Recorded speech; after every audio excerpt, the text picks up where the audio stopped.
Good evening, everybody on YouTube. Hopefully, you all are well. I am hoping and praying that you all are. And we are going live now on TikTok here in a quick second. Here we go. All right, going live and in living color on TikTok. Here we go. We are live. The Last Row Podcast Sports Network is on the air. Welcome in, everybody. Glad to see everybody. Hopefully, everybody is good and having a great evening.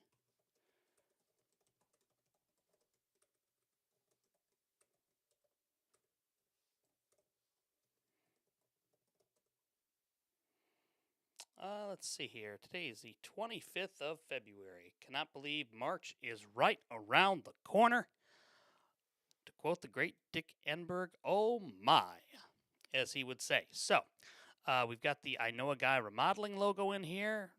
Heather, how are you? Welcome in to the Last Row Podcast. Good to see you. Let's just lower this down just a little bit. There we go, right there. We'll do this like so. There we go. All right, I think we're ready to rock and roll. I think. So let's see here. Okay, bye. All right, we got a lot to get to here tonight on the show. We've got quite a bit to discuss and really get ourselves situated, get ourselves right for the remaining part of the week here. We've got the Pistons and the Thunder going at it right now. Really surprised at how well the Pistons are playing. I'm not even going to lie about it. Pistons are playing very well, and they are absolutely doing a great job. And I'm honestly surprised. If I can be honest with you, it's a little bit surprising to me. Again, didn't think that they were going to be as good as they as it seems, but they are. They absolutely are. John, welcome in, sir. Hopefully you are well. All right. Here we go. Let's get this show on the road, shall we? Let's see here. Let's go here. All right. Getting situated here. Thank you, sir. Same to you. Same to you. It's been a day, that's for sure. Been a day. It has been a day. All right, we are going to kick off the recording, and here we go.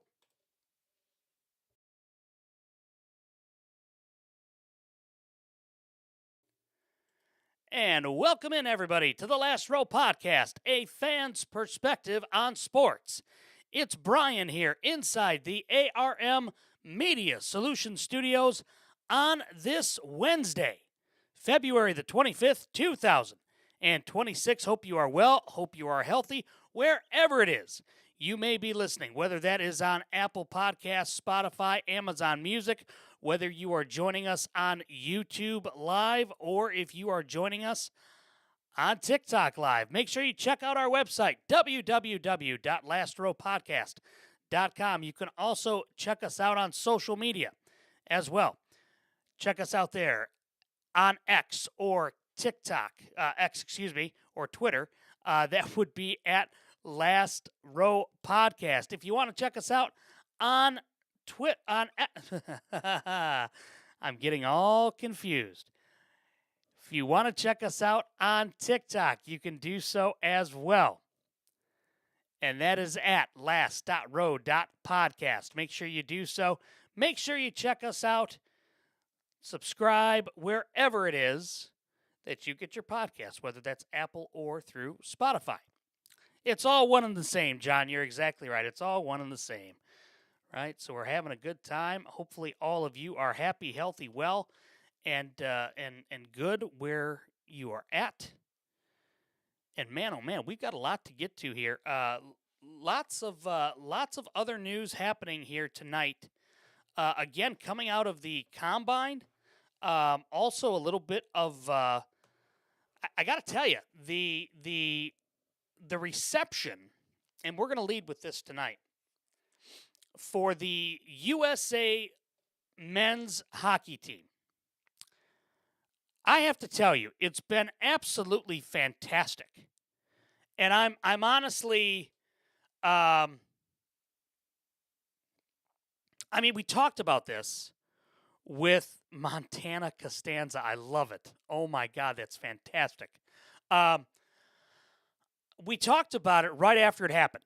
And with the interesting part of all of this being with Jack Hughes kind of leading the way, and how the fans would react, and how Gary Bettman would absolutely look into how to market the gold medal winning team, because this is a perfect opportunity to do so. And then last night, along with the State of the Podcast, you also had the State of the Union and President Trump welcoming the gold medal winning U.S. team, both the men's and the women's. The women's had to decline due to some scheduling issues, but they will go to the White House, they said. But this Olympic break that the NHL has had now is a golden, no pun intended, opportunity for Gary Bettman.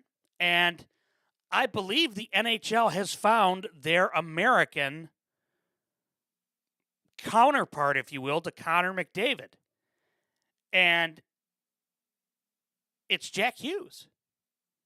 And I think, honestly, you talk about the grit, the determination, the star power that he right now has. And honestly, it really is quite incredible when you think about it. And the way that he brought his fellow USA teammate on the ice tonight, that was with the Buffalo Sabres, who they were playing. Look, that is as big of a moment as the NHL has had. And you have great exposure here for the NHL, thanks to them winning the gold medal, of course, but then also being invited to the State of the Union, showing up there, and now you're showcasing one of the stars of that Team USA team, and really one of the leaders in Jack Hughes.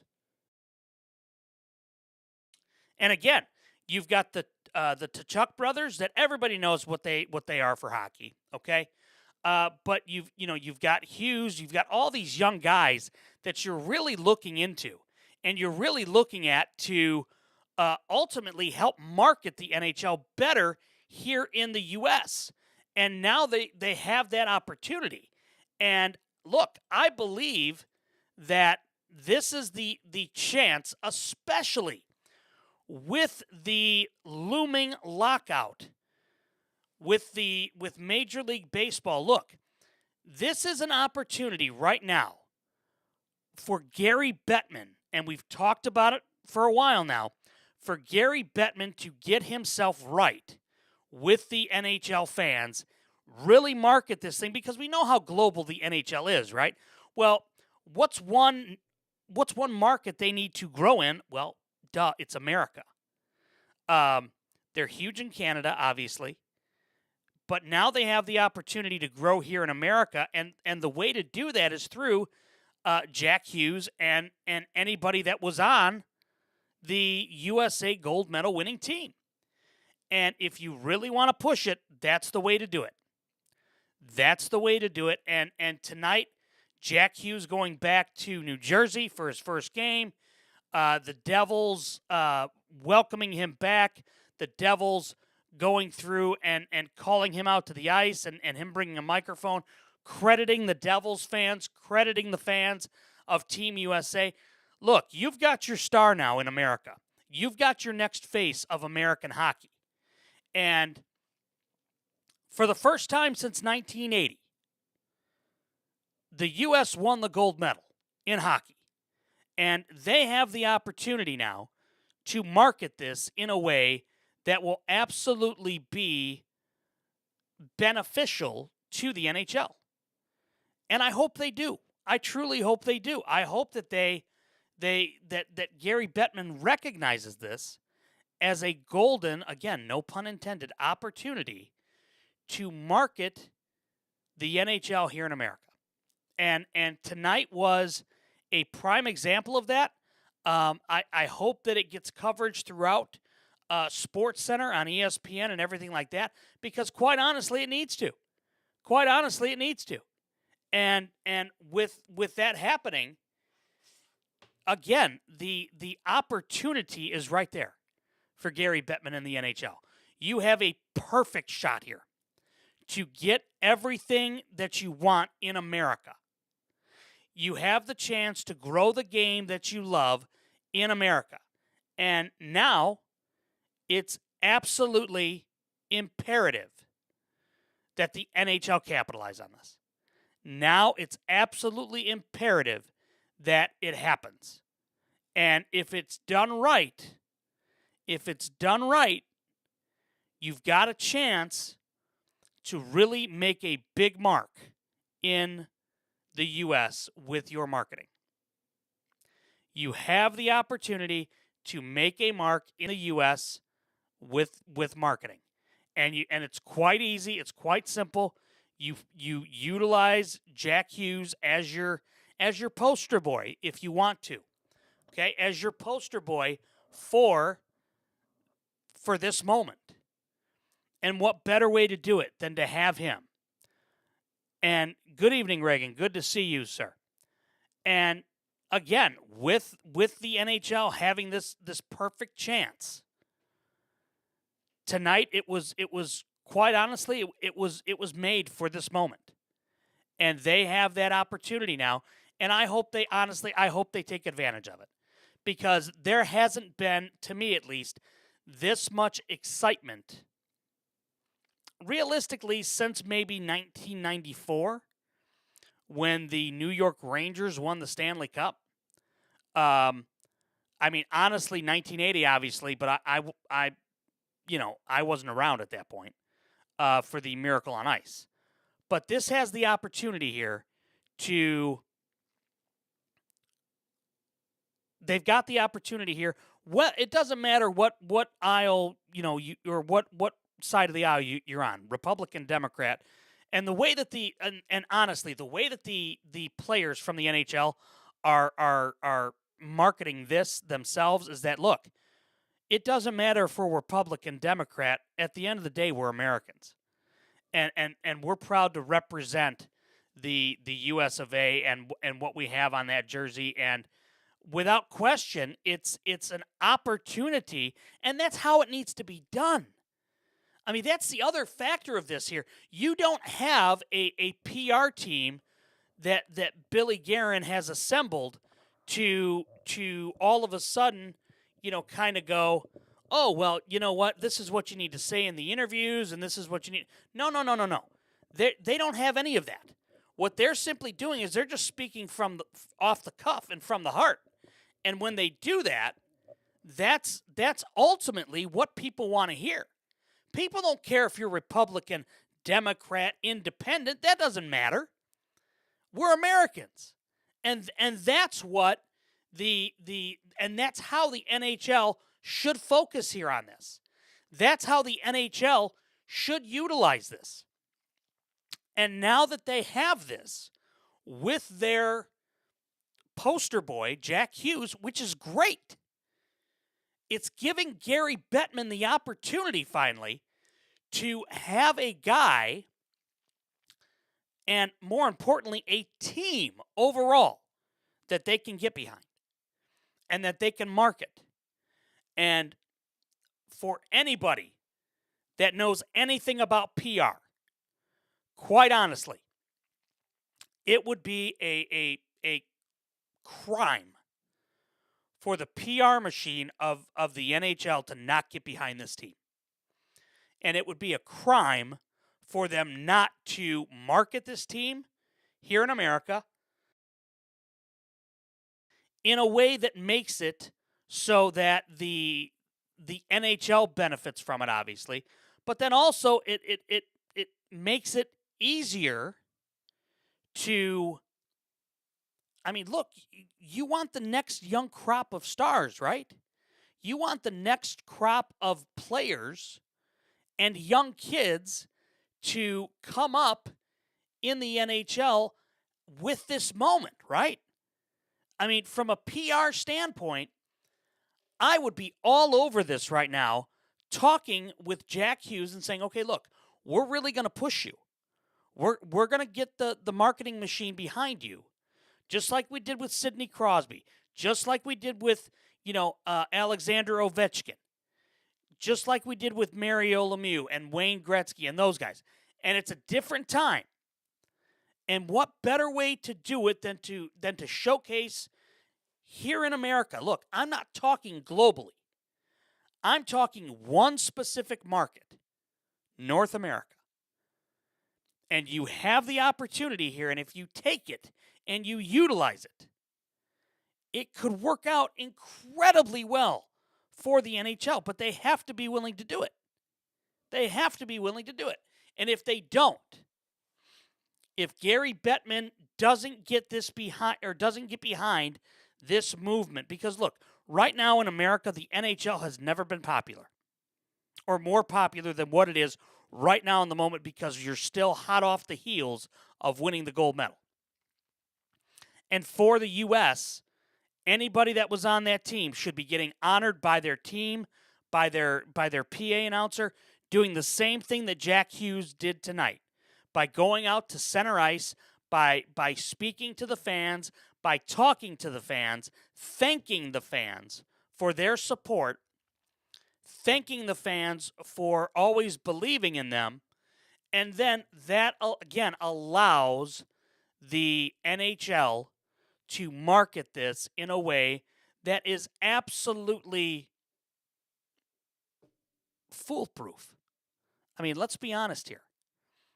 But it's the NHL. It's the NHL, who has never really been a, for lack of a better term, marketing machine like the NBA was with Jordan, like the NFL has been with Aaron Rodgers and Patrick Mahomes, and anybody that did the Campbell's Chunky Soup commercials, anything like that. Okay, the NHL has never had that, other than Wayne Gretzky, Mario Lemieux. You had Super Mario, you had the Great One, and then in the early 2000s, you really didn't have anybody. And then, in the mid 2000s, you had Patrick Kane here in America. That was it. And I'm sure, look, Reagan, I agree with you. I hope Gary Bettman doesn't fumble this, but past experience has shown that ultimately they probably will. But it's just such a great opportunity. It's such a good chance for them to market this in a way that will get them more eyes on the product. And again,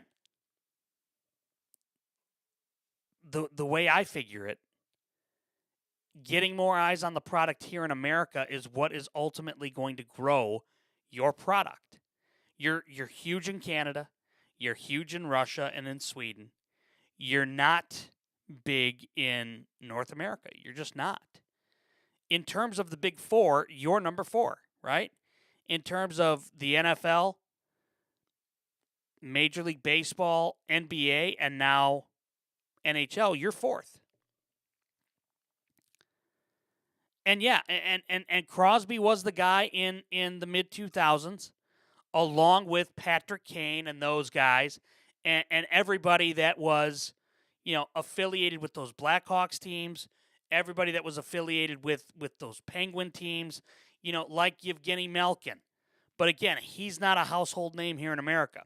Sid the Kid, when he first came up, the NHL pushed him, and the NHL marketed him in a way that made it super duper easy to like him. But now he's older. You're not going to market your game after him. It's like what the NBA is trying to do with trying to find a new star. The NHL has found their new star in Jack Hughes here in America. And whether or not Gary Bettman pushes him, I don't know. We'll have to wait and see. But just some observations from the NHL. And, again, and Reagan, you're spot on it. If one of the core members from Team USA wins the Stanley Cup, you've got to push it. You have to. And if you don't push it organically, then it's going to become forced. And what I mean by that is fans are going to start getting behind said player. And it's going to kind of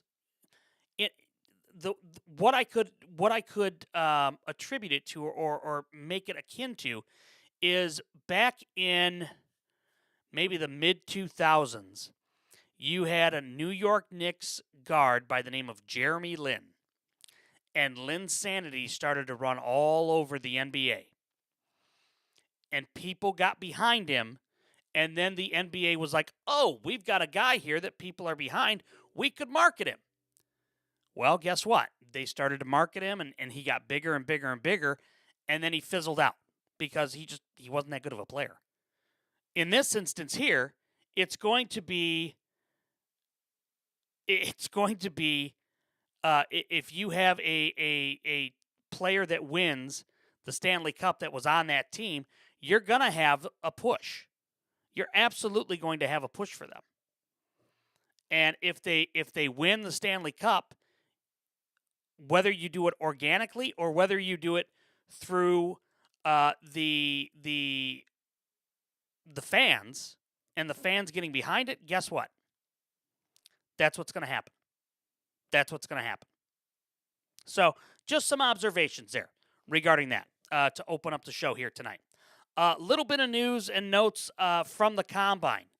And real quick, I just want to bring this up. I'm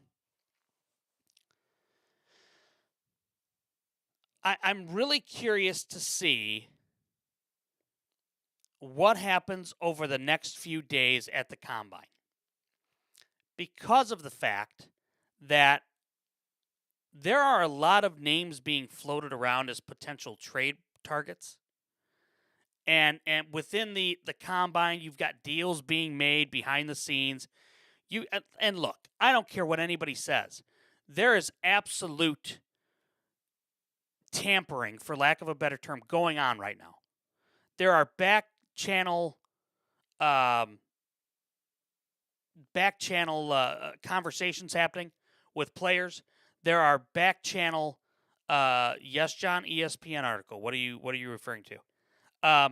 There are back channel conversations happening between teams and players saying, hey, when the league year opens up and you become a free agent, hey, what do you think about signing here for this amount? And the players will go back and forth, so on and so forth. And that, to me, is happening already. But I will say this much. There are some names being floated for free agents, for trade bait, and things that are a little bit surprising. And I think, as we talked about last night, the most shocking one, to me at least so far, has been Trent Williams from the 49ers. And that, to me, is an absolute no-brainer for any of the teams in the NFL other than the 49ers. If they go back and they look through things, again, you have the opportunity here to get a Hall of Fame tackle that you could absolutely build around. And again, I feel like it's got some opportunity if you're a contending team. And if the Niners can't get it done, then you know what? Another team will.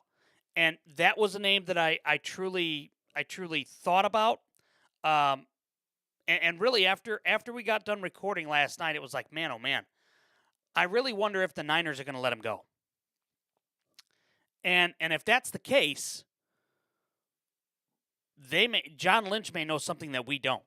And I don't know what that means necessarily, but I really feel like there's an opportunity for other players to either get released or get traded. And one of the and John, it's funny that you say the 32 quarterback predictions of who's going to start where. One of the items that I thought was really interesting here today on ESPN was from Dan Graziano and Ben Solik, and that was the trade buzz surrounding multiple players at the combine. And one of the names is Brian Thomas from the Jags. I believe we talked about that before. And he's got 2 more years on his contract at $4.9 million for a total. So he's really, really, really affordable for a team. I feel like that's that for anybody that's looking for a receiver, that's a no-brainer for him. And the teams that they list, the Patriots, the Bills, the Steelers, Raiders. The one thing I noticed with all that is they're all AFC teams. I don't think Jacksonville would trade him to an AFC team because of the potential that there would be of them running into him. And Chiefs and Mariota, I like that. Another name that's being brought up is Jalen Waddle from the Dolphins. And that was one team that has been linked to having massive sell-offs and massive trades, including Minkah Fitzpatrick. And one team that's been mentioned with him has been Chicago, which I don't know how I feel about that. Necessarily that he might be an option. And yeah, I get that Mariota may start for Andy Reid. I get that, yeah. I just don't think Mariota's going there. I just don't. I think Mariota's not the Andy Reid type of quarterback, truthfully. I'll tell you a guy I wouldn't be shocked if he wound up there. And that's Tyson Bagent from the Bears. He's a pocket passer. He would understand the concepts. I wouldn't be shocked.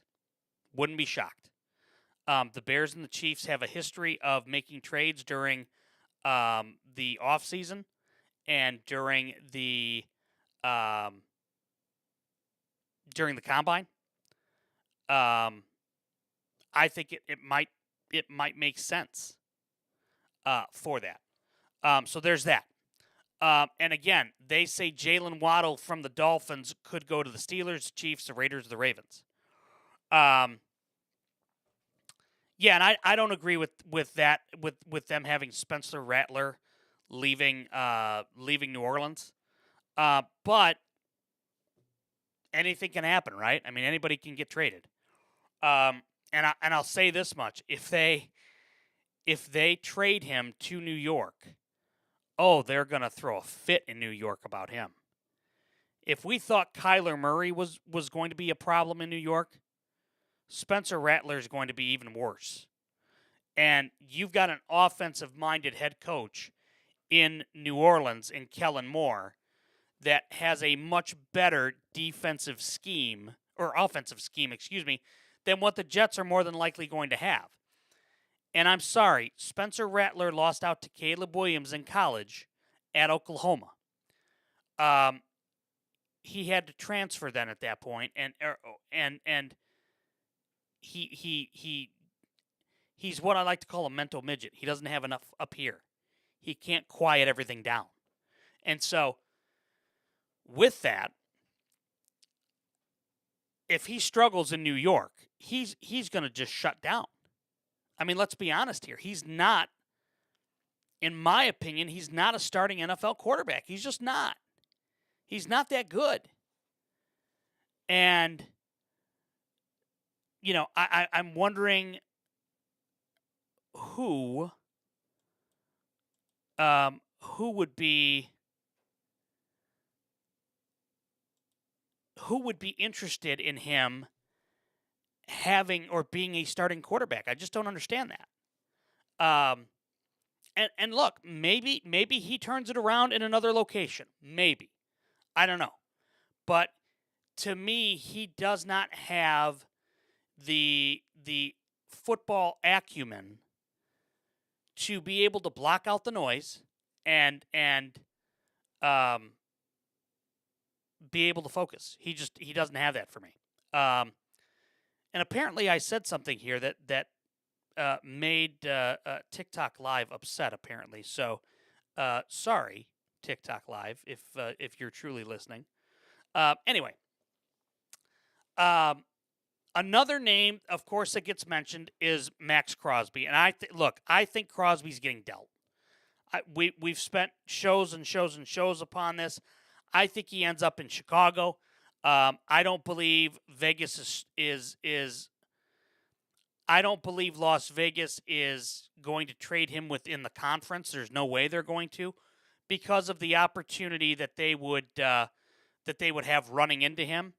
So I believe that absolutely it's going to be Chicago or bust. I don't think the Commanders are going to do anything.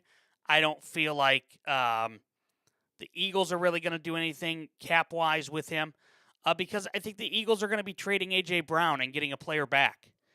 And I think New England's is a, and Mike Vrabel talked about it today. He mentioned A.J. Brown as being somebody brought it up and he says, look, we're gonna do what we have to do to make our team better. And if that means bringing in a player of his caliber, we're going to do that. And again, that very well might be the player that takes them over the top. But again, I don't know if I would want A.J. Brown as my number one, because if he doesn't get the ball, he's not going to be happy. And that's just the truth. I mean, we saw it in Philadelphia. He's not happy about it. Yes, he'd be a number one, but if he doesn't get the ball because they're bracketing coverage or he's double teamed, whatever, he's not going to be happy there at that point. Another name that I found really interesting was DK Metcalf out of Pittsburgh. And the fact that Mike McCarthy now being there, I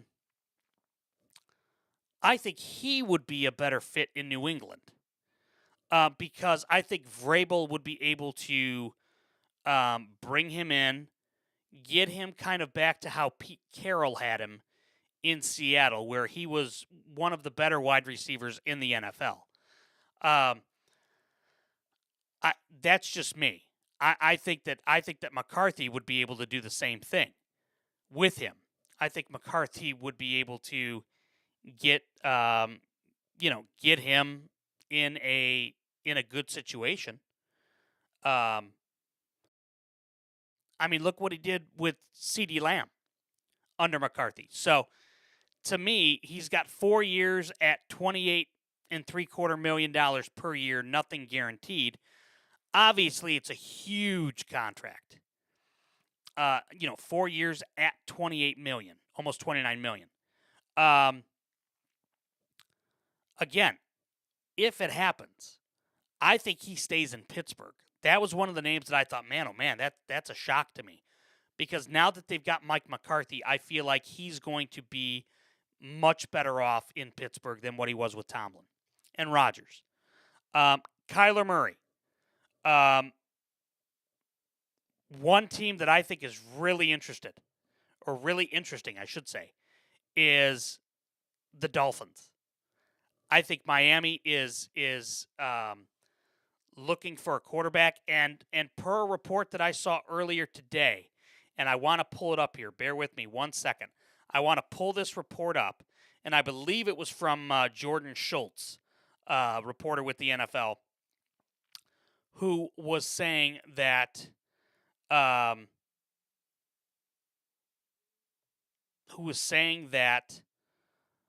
Jordan Schultz, free agent quarterback Malik Willis from the Green Bay Packers is in demand as expected, and interested teams I've spoken to at the Combine in Indianapolis believe him getting at least $30 million per year is a foregone conclusion. Let me repeat that. Malik Willis getting $30 million per year. That's absurd to me. That is crazy to me. And Shills, I agree with you. I think Kyler Murray to Minnesota makes the most sense. I don't see him as a fit in Miami at all.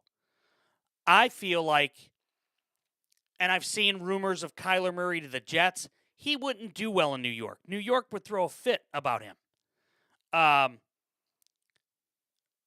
So again, I think the fact that Malik Willis is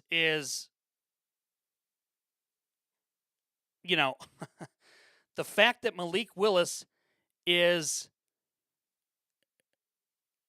warranting $30 million a year as a backup, he better be able to spin the ball like Tom Brady for that amount of money. He better bring you 6 Super Bowls. He has to.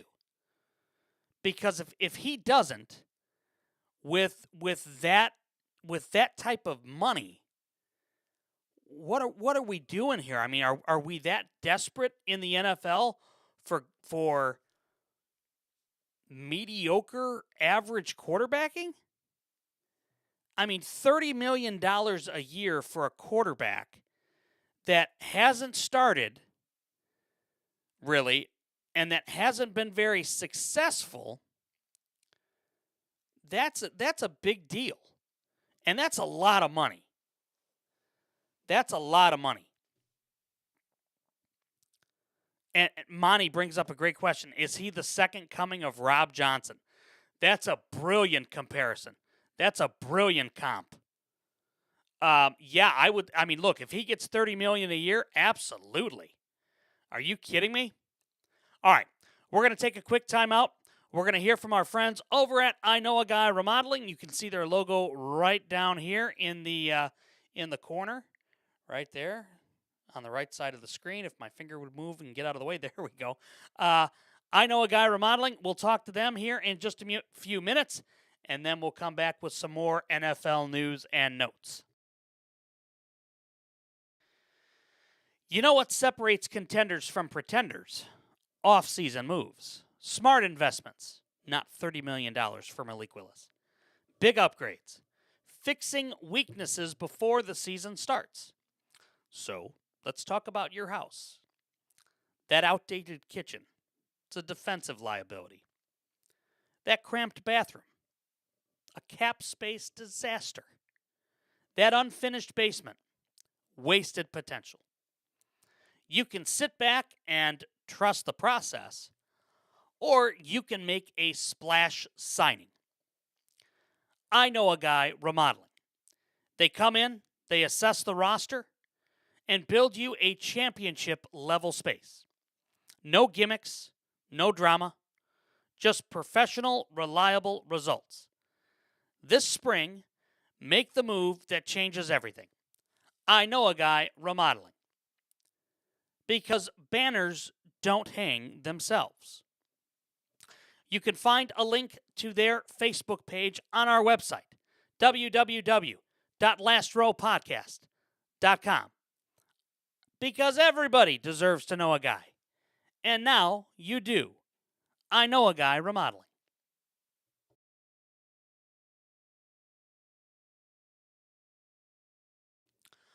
All right, welcome back. Let's go ahead and let's continue this discussion here about the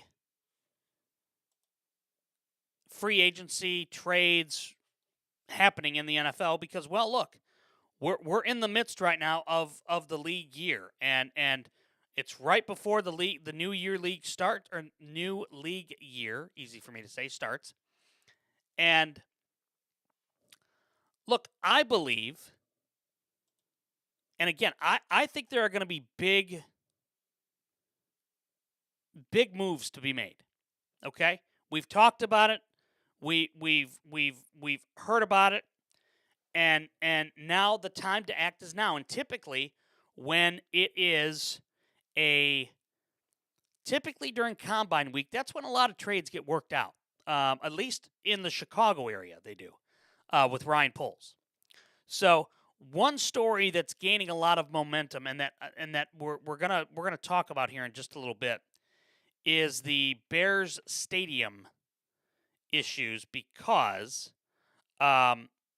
there's a pretty big deal happening tomorrow in Springfield, Illinois, and we'll get to that here in just a little bit, with this finance hearing that's taking place, and we'll get to it here in a few minutes. So let's continue talking this. One name that I found fascinating on this list of potential trades, and that's Sam Laporta from the Detroit Lions. Now, I don't know what Dan Granziano and Ben Solik know, but they're dialed in. I mean, they're as dialed in as most reporters are nationally in the NFL. And Sam Laporta getting traded by Detroit, he's got 1 year at $5.8 million, so he's a bargain. They've got 4 2023 draft picks the Lions do that they want to extend. Laporta, Jahmyr Gibbs, Jack Campbell, Brian Branch. And there are people around the league who wonder if they'll be able to get all of those deals done or if they'll have to trade somebody. Well, Laporta had back surgery this past season. He had 489 receiving yards, 3 touchdowns. Hasn't looked as explosive as he did as a rookie when he had 889 yards, 10 touchdowns in 2023.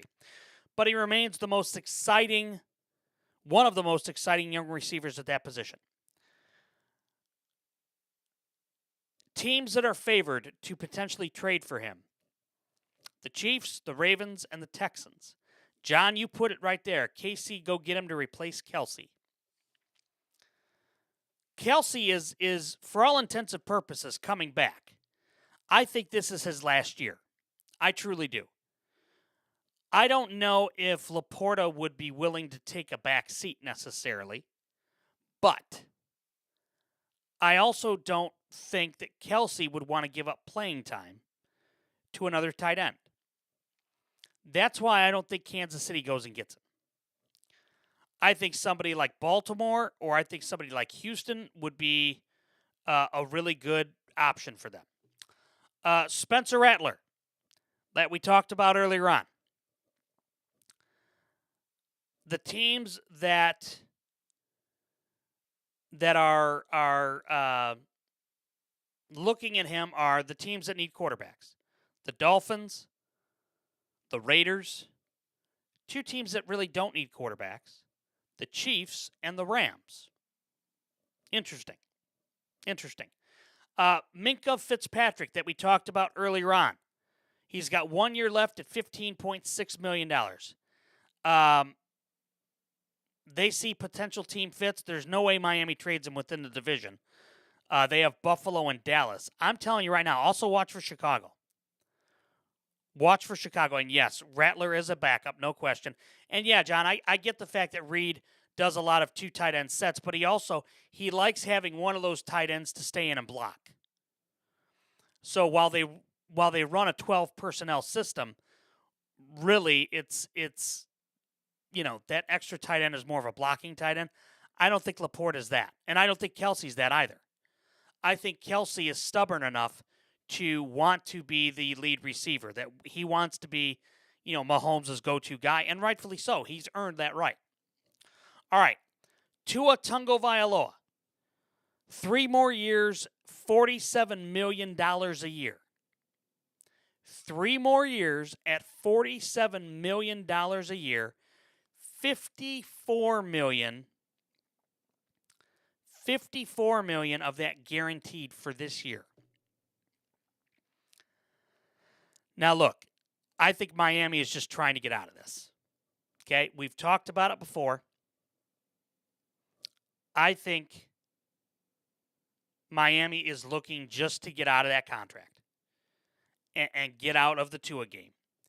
And most people don't think he's going to get traded. Most people think he'll just get released. they'll eat the cap penalty and just release him because no team is going to take on that contract. There's just not. But the teams that they say to watch for are the Vikings, the Falcons, and the Cardinals. All three teams need a quarterback. I find, though, that Atlanta being in the market for potentially a starting quarterback is a little bit interesting to me. Maybe they feel that Penix is injury prone. I mean, he did deal with a lot of injuries in his college career. There's no question about that. But I wonder if they feel that Tua is if they feel that Tua is gonna be that guy to fix it for Atlanta. I don't think so. I mean, look, let's be honest here, and we've talked about it before. Tua Tagovailoa is one concussion away from probably never playing football again. So you really have to think about how you're going to manage him, how you're going to protect him. And I think that anybody with a football sense is going to know, okay, look, you are not the quarterback that you were in college. You've got a history of concussions. You're going to be a backup. And put him behind somebody that he can just sit and learn and rest and recoup and recover. Because again, honestly, he's not. I mean, he's a health risk. Let's be honest here. You use him as your starter and he gets concussed, he's done. I mean, if he has any semblance of a traumatic brain injury again, I wonder. Stefanski reuniting with Flacco in Atlanta helped Penix learn the system? Potentially. That could be the case. I think that it's there's a chance there. I don't know, though. I don't know. Kayvon Thibodeau from the Giants. ESPN has him as a 70% chance to get traded. The potential team fits the Chargers, the Bengals, and the Bears. Yeah, Flacco's trying to play for all 32. That's accurate. No doubt about that. I believe that, and again, this is just me. I don't know if Thibodeau and how it was presented earlier this week was looks like Tarzan, plays like Jane. I don't know if a major market would be good for him again. I mean, and Ryan Poles has swung and missed on defensive ends. I'll just be honest. Not one of his strong suits or strong points with his inability to evaluate defensive ends. Dayo Adebingo, the defensive end that they signed last year in free agency, has been nothing but a disappointment. I know some Bear fans love him. I can't stand him. I think it was a waste of money. I think it was a waste of a roster spot, and he didn't do much. There was a reason why he was a backup in Indianapolis, and it's not because he's got a great upside. It's because he's not good at football. So, for the Bears, I don't know necessarily if Thibodeau is the best option there. I still think Crosby is your best fit, but we'll see. We'll have to see. For honorable mentions, they've got listed here. And I'm just going to rattle them off here real quick. For the honorable mentions, they've got Will Levis from Tennessee listed. They've got Tyson Bagent listed from the Bears. They've got Anthony Richardson from the Colts. They've got DJ Moore from Chicago. Keon Coleman from Buffalo. And then a really interesting name that they've got listed as an honorable mention. Jordan Davis from the Philadelphia Eagles. That, to me, is a a big name that if he gets traded, I mean, I know you've got Jalen Carter, but if Jalen Carter does anything remotely like Jalen Carter does, he'll be suspended for a game or two. And then you'll lose your next best interior lineman. I don't know if I like that for Philly. I don't know if I like that for Philadelphia. That, to me, that's a bad move by Philly. But it's Nick Sirianni, so anything's possible, right? The DJ Moore thing, I think, is going to happen. I think he's gone. Based on the comments from Ryan Poles last night, or yesterday at the Combine, I think he's gone. Monty says, I think the edge rushers are strong in this draft. Bears should solve it in draft. Yeah, I mean, look. I think they're going to do one of two things.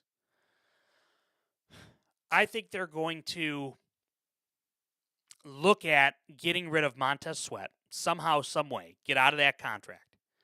Bring in somebody to replace him, i.e. a Max Crosby, Trey Hendrickson, somebody like that. And then I think they're going to look at drafting heavy on defense. I think defensive tackle, like a nose tackle, they need desperately within that defense. They've got to have somebody that's fast, that's agile, mobile, hostile, to take the line from, remember, the Titans. And again, I know the Bears are going to be drafting defensive heavy, and that's fine. But you've got to make sure that you're not reaching for players. And you can't be the quote-unquote smartest guy in the room. You've got to take best available. And if you don't take best available, that's a problem. And I think you need cornerback. I think you need linebacker. I think you need defensive line. I think you need all three phases of your defense. You've got to have help.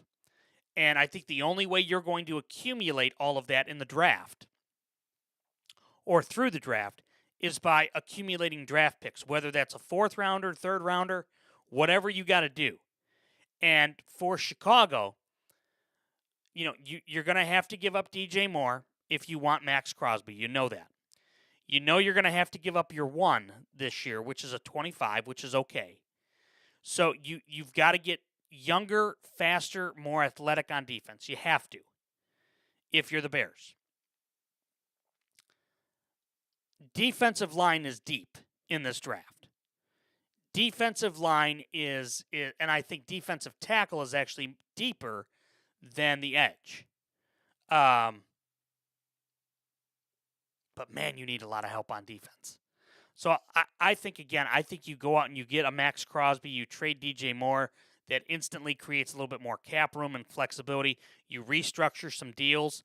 And then I think you go sign a free agent or two to help with your defense. I mean, they were able to get some free agents last year for the offensive line, and look what that did. I think they're going to have to do the same thing this year on the defensive side. Now,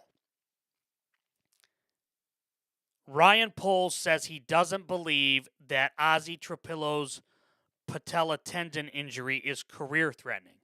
But it is going to mean next season, more than likely, he's not going to play. You've got to draft a left tackle then to be safe, to ensure that you have somebody there that can replace him if need be. Because, look, I don't think you're getting Trent Williams. As much as I would love to have Trent Williams on the Bears next year, I don't believe that there is any chance that the Bears get him. Because I don't think San Francisco is naive enough to let the best left tackle in football go. Despite his cap hit, there's no way they let him go. None. I would be stunned by that. I would absolutely be stunned by that. And for Chicago, you've got to have somebody in place just in case you need to replace Ozzy Trapillo.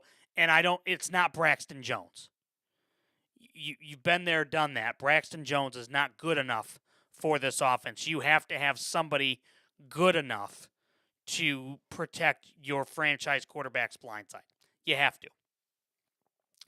You absolutely have to. All right. Let's talk here real quick about the stadium issue here for the Bears. We've talked about it ad nauseum here, and I'm sure most of you are tired of hearing about it. But there is a big there's a big deal tomorrow happening, and it's with the Bears in Springfield, Illinois, and Governor J.B. Pritzker says there's a framework deal in progress for Arlington Heights, and the Bears have an opportunity tomorrow for a do-over. And what I mean by that is they have the chance to get this hearing in their favor tomorrow. And there's a finance committee hearing with Illinois' top lawmakers and the Bears that they were supposed to have last week. The Bears canceled it. Well, now it seems possible. And this is from Adam Hogue from CHGO, who's as dialed in on the Bears as there is on this issue. And he says, quote, while language is still far from being finalized, there is a renewed hope that pilot legislation could pass in the Revenue and Finance Committee hearing Thursday. An amended version of Illinois House Bill 910 was filed Wednesday evening in Springfield and added to the schedule for Thursday's committee hearing at 10 a.m. Of significance, the filing of the bill came from Rep. Cam Buckner, who has been leading the city of Chicago's interest during stadium negotiations with the Bears. What happens Thursday will be telling. One source close to the situation suggests there will be a push to not only pass the bill in the committee, but to also push it to the House floor for a vote by the end of the day. The same source expressed skepticism that a floor vote would actually occur. The Illinois House is scheduled to adjourn until March 18th after Thursday's proceedings, complicating the timing to advance significant stadium legislation. Pressure has mounted in Springfield this week, with neighboring Indiana Senate scheduled to vote on their stadium legislation Thursday, just steps away from the Combine, which has brought Bears chairman George McCaskey and Kevin Warren to town. Multiple sources, and again, this is per Adam Hogue at CHGO, multiple sources have insisted since last week that the Bears in Illinois are not far off in their negotiations. Governor J.B. Pritzker told reporters at an event in Chicago on Tuesday that there's been really broad agreement about changes the Bears have proposed in recent weeks. But while Indiana stadium legislation remains at the 1-yard line, the reality is that Illinois still needs more runway to finalize deals, including what incentives the city of Chicago will receive from the Bears. The hope is that passing some form of pilot legislation through the committee Thursday will be a sign of good faith that Illinois is finally getting serious about the Bears. Now, here's where things get interesting. The situation is essentially a do-over after similar legislation failed to make it to the same Revenue and Finance Committee last Thursday. Indiana, on the other hand, advanced their stadium legislation out of its Ways and Means House Committee with a 24-0 vote. The Bears later called it the most meaningful step forward in our stadium planning efforts to date in a statement. The events left Pritzker's team stunned. The statement from the Bears lauding Indiana's efforts caused the most frustration after what appeared to be a productive week of talks in Illinois. Those talks were put on hold until Kevin Warren released a statement to Crain's Chicago Business that said, quote, "We continue to work with Illinois leadership and appreciate the progress being made." All the meanwhile, in Indianapolis, all signs point to Senate Bill 27 getting to Governor Mike Braun's desk before the Indiana legislative ends Friday. The bill passed the Indiana House with a 95-4 vote Tuesday, and it's expected to pass the Indiana Senate Thursday. If all goes expected, the Bears would be in position to commit to building a stadium in Hammond, Indiana at any time. That reality is accelerating movement amongst lawmakers in Springfield, Illinois. What happens Thursday will be crucial. So I believe this, that tomorrow morning we're going to know one way or the other. We're going to know whether the Bears are going to Hammond or whether Illinois is pushing forward. If Illinois pushes forward, my thought is they go to Arlington Heights. If somehow or another this bill doesn't get passed tomorrow in Chicago, or in Springfield, for the Bears, they are going to Hammond, Indiana. They will move to Hammond. And thus, the legacy of the Chicago Bears will be all but tarnished thanks to their owner, George McCaskey, because it's ultimately his final decision whether or not they go to Hammond or whether they go to Arlington Heights. Then at that point, I would think they would sell the land in Arlington Heights and go from there, and focus then in on a stadium that they could build or do the necessary testing that needs to happen. But again, I feel like if the bill gets passed tomorrow, and look, J.B. Pritzker, as we've talked about on this podcast, he is very, very, very interested in making a run at president of the United States in 2028. If he loses the Chicago Bears to a Republican state of Indiana, that will tarnish any hope that he has, because then the Chicago Democrats that really run the state will not get behind him, because he will be the guy that lost the Chicago Bears to Indiana. And therefore, that's going to just tarnish any hope that he has of getting to the presidency, because he will not have the backing of anybody here in Illinois. And again, I feel like that's a legitimate issue here, and that's why I think he's pushing.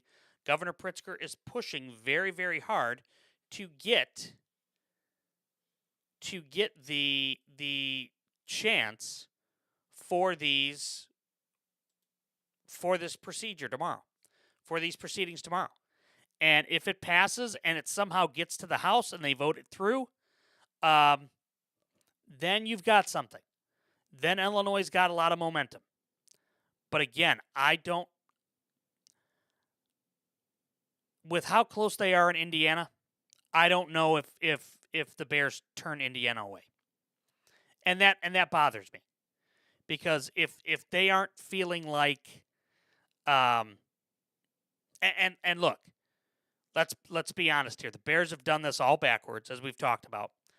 But the state of Illinois has also dragged their feet. And the state of Illinois dragging their feet has not helped the matter. And that's why Kevin Warren has gone elsewhere to look for other opportunities, other land, other states. It would be tantamount to the Green Bay Packers leaving Green Bay, Wisconsin, and going to Minnesota. I mean, that's really what the comparison would be. You have one of the charter franchises of the NFL leaving the state of Illinois because Illinois was dragging their feet. And I tweeted about it 2 weeks ago, and I told you guys when I did it, Governor Pritzker will be the governor that loses the Chicago Bears to Indiana because they drag their feet. And if that happens, I'm telling you right here and now, there is going to be an uproar from the NFL. And you're going to see heads start to roll. Kevin Warren will be fired from Chicago, I have a feeling. I have a feeling that Governor Pritzker will not get the presidential bid that he is hoping for. He will lose a all kinds of support in Chicago, and I guarantee you that will cost him big time in any type of bid that he may have for Washington, D.C. So there's that element to the stadium. Couple little news and notes and nuggets here from the NCAA. Real quick, though, something that broke just about 2 hours ago. Don't know if anybody's seen it yet. That Tony Dungy is reportedly out at NBC as they are revamping Sunday Night Football. I don't know how I feel about that. Tony Dungy was okay. I'm wondering if maybe they replace him with Mike Tomlin. Maybe that's who is maybe that's the TV deal that they have is with Mike Tomlin. I don't know.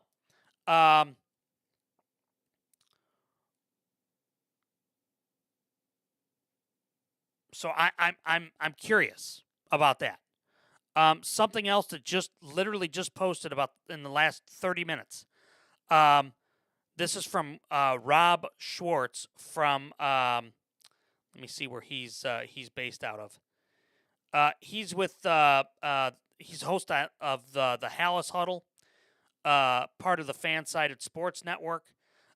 He's got some information here on the Bears, and that is the framework of House Bill 910 is just that, a framework. Passing this bill does not equate to the Bears getting the deal that they want, but at first passed, the bones will likely benefit the Bears. A property tax freeze that would last anywhere from 23 to 45 years, depending on qualifications and maintaining of specific compliance. A deal that would set the assessment at a base year level without any improvements being developed. Residential developments would not qualify, for those wondering if the full development would receive the same freeze. The biggest part of the bill would be allowing the developer, the Bears, to negotiate with local government on what they will pay in taxes throughout the freeze incentive. The pilot part of the incentive is basically the negotiation part. Arlington Heights, for example, would negotiate payments in lieu of taxes. So the Bears would pay payments for the stadium in lieu of having to pay taxes on it. These are likely payments that will escalate over time, would be a fixed amount, or could even include things in the agreement like a portion of the revenue sharing for ticket sales, concessions. Those details would not immediately be known, and the Bears wouldn't agree to do anything in writing until that's hammered out. At a minimum, they will continue to pay the nearly $4 million in property taxes that they pay on the vacant land site now. Consider that the base year. I would hope at a minimum Arlington Heights requires either a much larger, fixed amount, say $10 million a year, or escalating payments that increase over time, something reasonable and fair for both sides, not the $150 to $200 million annually. Plenty more to dig into and more to the bill than property tax certainty. Thinking, okay, a big step in the right direction, though, if the Finance Committee passes it tomorrow. But nowhere is this a done deal. So that's something else that just has broke here in the last little bit of time. Yeah, I mean, look, I'm wondering here what that will mean tomorrow. And we'll keep you posted tomorrow night about it. But it's big news for the Bears if it happens. If it goes through tomorrow, that's huge. All right. Couple of other things. The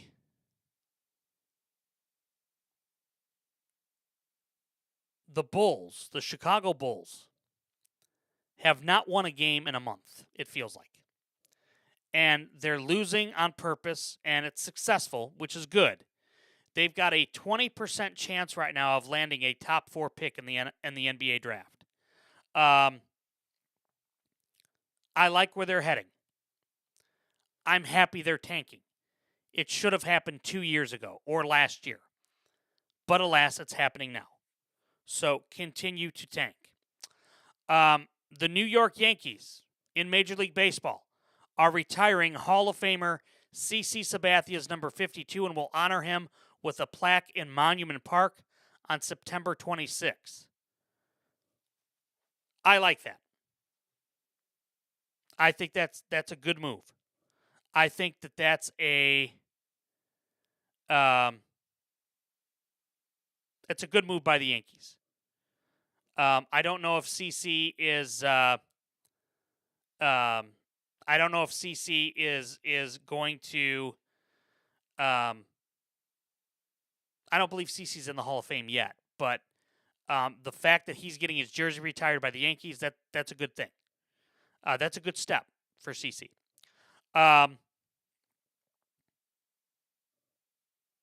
Couple of other thoughts here. I saw somebody posted in the chat that North Carolina was going to make the Final Four. I have some thoughts on that. They need to make the Final Four in order to save Hubert Davis's job. If Trimble gets hot and they play like they do it at home, then absolutely, I could see that happening. However, I don't see that happening. I would be shocked if they made the Final Four. I would absolutely be shocked if they made a Final Four. Couple of other things in terms of college basketball.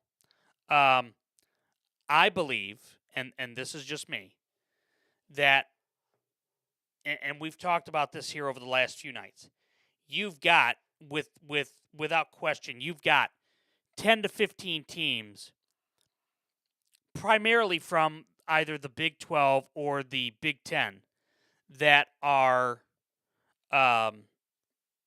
candidates to win the national championship in March or April when they cut the nets down. One team, though, that I feel like you can take out of that and reduce it to 11 is the Illinois Fighting Illini. And it's because I feel that Illinois is hindered by their head coach, Brad Underwood. And look, I like Brad Underwood. I think he's done a really nice job. But the problem is, I don't know if he's the guy to get them to that next level. I don't know if he's the guy to take them from, and how I equate this is, he's like right now at the Doug Collins level with where the Bulls were at with Michael Jordan, okay? I don't know if he can make that next step to the Phil Jackson level to get them to a championship. I feel like he's not. I feel like it's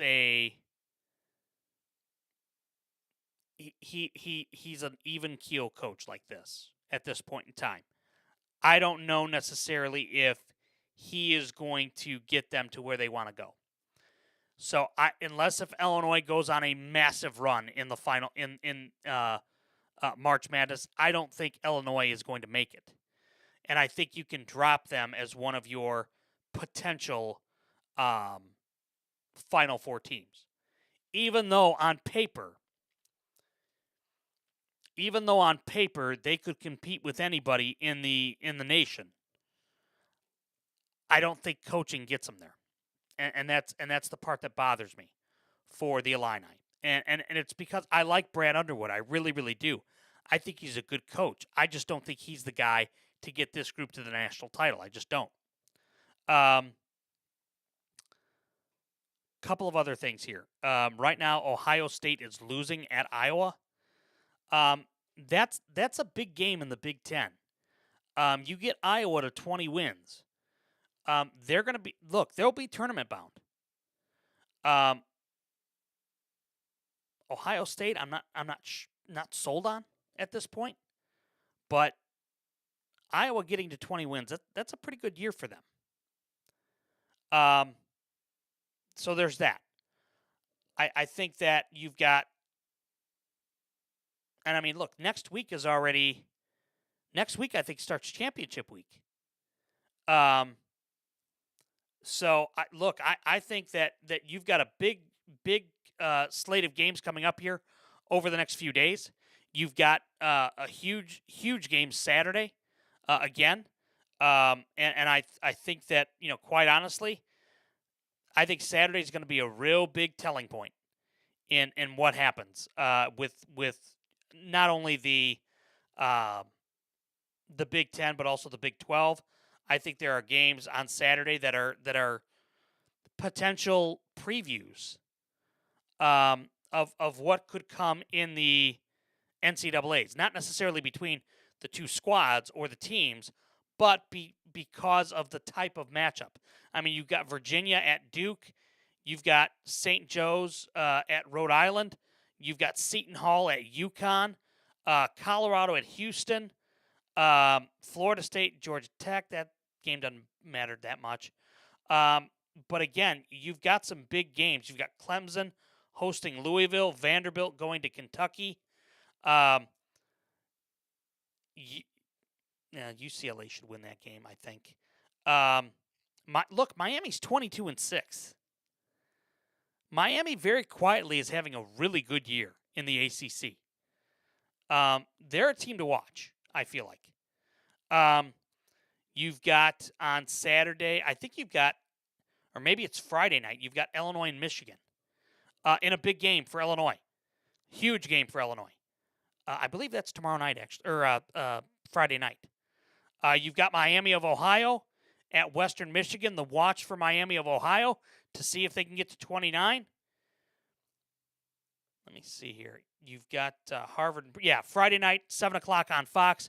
You've got Michigan at Illinois. That's a huge game for Illinois because that's going to tell right away if they can hang with the big boys.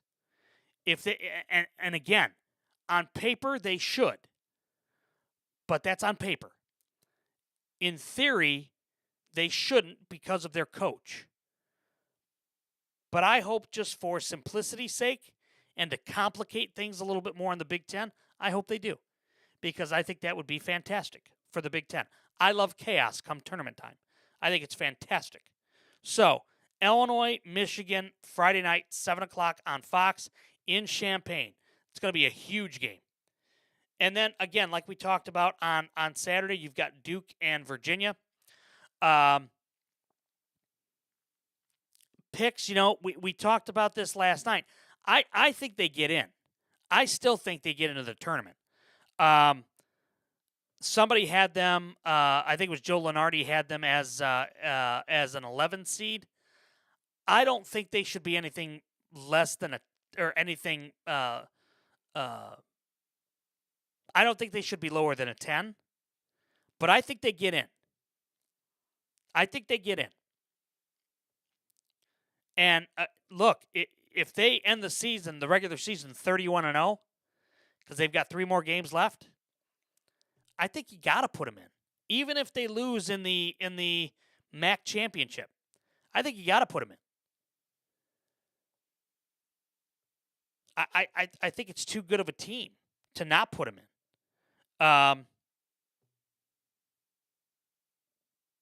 As a MAC alum, I would like to see Akron win the tourney and get both in. I mean, look, that's a possibility. But I also think it's a possibility that Miami runs the table and gets in. And if they get in, I mean, look, not many people are giving them much of a shot. But if they were to get lower than a 10 and be, I mean, I think if they end the season 31-0 and they win the MAC, I don't see why they couldn't be a 5 or a 4. But, I mean, that would set up some really interesting matchups with some big boys if that happened. So we'll have to see. I'm curious. Look, when we get to the last weekend in February and first weekend in March, like we're heading to this weekend, Look, I love it because this is when things get super interesting for tournament time, for seeding purposes. And again, I would love nothing more than for chaos to ensue in the NCAA and for the tournament. And then when we get to Selection Sunday, oh man, you can bet your bottom dollar we're going to be live that night. And I guarantee you we may be live during the selection show. But again, I mean Saturday you've got a couple big games that are going to play a major factor in what happens. You've got some SEC games that have some merit to it. You've got Kansas and Arizona on Saturday. That's a big game.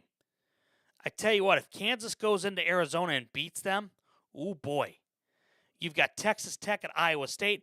You've got Nebraska at USC. I mean, you've got a pretty loaded Saturday with college basketball, and I'm here for it, man. I'm loving every second of it. So, and I'm ready for March to get underway. You got Texas at A&M on Saturday. So, I mean, again, lots of games. You've got my alma mater, Eastern Illinois, taking on SIU Edwardsville, SUI, as we say. EIU is not making the tournament. I'm throwing it out there as a shameless plug for them. You got BYU at West Virginia. So I mean, again, you've got games here. You've got Alabama against Tennessee. That'll be a good game. Just trying to see what else we've got on tap. You've got Villanova at St. John's. That's going to be a classic on Fox. I look forward to that game. And I'm telling you right here and now, I'm putting it into existence right now. If I'm Illinois and Rick Pitino were to become available, I'd absolutely take a fly. I'd absolutely do it. I'd bring him in. You got Arkansas at Florida. You got Virginia Tech at Carolina. That'll be a good game. You've got the rivalry between Nevada and UNLV. That'll be happening. You got Gonzaga at St. Mary's at 9:30 in the late game. I mean, that's a big Saturday, and I'm here for it, and I'm excited for it, and I hope you are too. All right, that's going to put a bow on this edition of the Last Row Podcast. I want to thank our good friends over at I Know a Guy Remodeling for their continued support of the show. I want to thank you, the listeners, the subscribers, the people that help make this show go every single night. Thank you for all that you do. On a personal note, I'll just say this. Today was very trying for multiple reasons, of which I won't get into now. But, and I'll be frank, I didn't want to do the podcast tonight. But having you folks in the chat on TikTok, on YouTube watching, all of it just makes it worthwhile, gives me a chance to just talk sports, which is what I love doing more than anything in this world. And so thank you for allowing me this opportunity to do this on this pedestal and to continue to help support this show. So we do appreciate that here. Big thanks to our parent company, ARM Media Solutions. We do appreciate them and thank them for all of the hard work that they are putting in behind the scenes to help make this thing as big and as good as it can be. We will be back with you tomorrow night. We'll have info on the Bears Stadium. We'll have free agency news. We'll have trade news, hopefully. We'll have combine stuff to talk about. Tomorrow's the first day of the actual on-field workouts for the combine. I'm looking forward to that. And until next time, tomorrow night, when breaking news changes everything, I'll see you in the last row.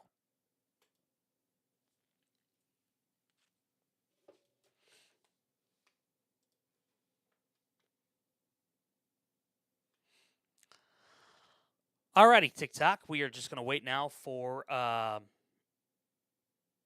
YouTube stream to catch up, and then we're going to put that one to bed as well.